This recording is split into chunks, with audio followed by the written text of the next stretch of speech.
বিএনপির জাতীয় নির্বাহী কমিটির সদস্য ও সাবেক অর্থমন্ত্রী মরহুম এম সাইফুর রহমানের পুত্র সাবেক এমপি এম নাসের রহমান বলেছেন, একটা দাজ্জালের হাত থেকে দেশটা স্বাধীন হয়েছে। ৭১ সালে পাকিস্তানের হাত থেকে স্বাধীন হয়েছিলাম, আর ২০২৪ সালের ৫ই আগস্ট ভারতের কাছ থেকে আমরা আরেকবার স্বাধীন হয়েছি।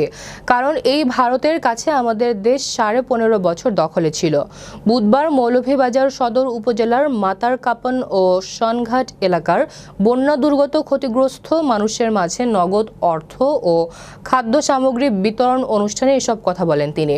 অনুষ্ঠানে আরও অংশ নেন তার সহধর্মিণী জেলা বিএনপির সহসভাপতি রেজিনা নাসের, সহসভাপতি আলহাজ আব্দুল মুকিত, সহসভাপতি সাবেক ছাত্রনেতা আশিক মোশাররফ সহ স্থানীয় বিএনপি ও অঙ্গ সহযোগী সংগঠনের নেতৃবৃন্দ।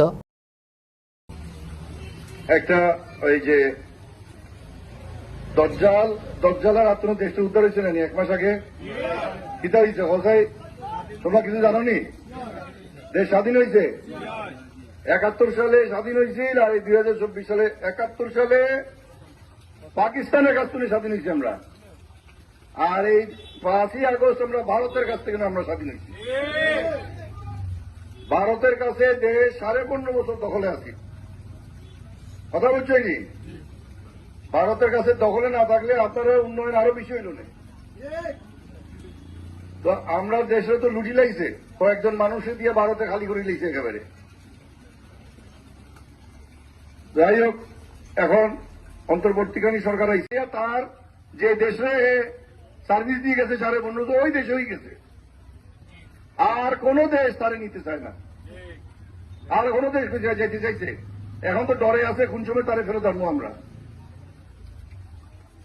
তা আমরা রাজনৈতিক বৈষ্ণব করাইতে চাই না। একটু পরে আমাদের এই কার্যক্রম আমি কিছু দিয়ে যাইমু, ২০ বাকিটা আমরা যারা এগুলো নেতৃবৃন্দ আছেন তারা সব শৃঙ্খলাভাবে নিবা। ২৫০ জনের লাগি ইয়ে দেওয়া আছে, ২৫০ জনের লাগি প্যাকেট আছে।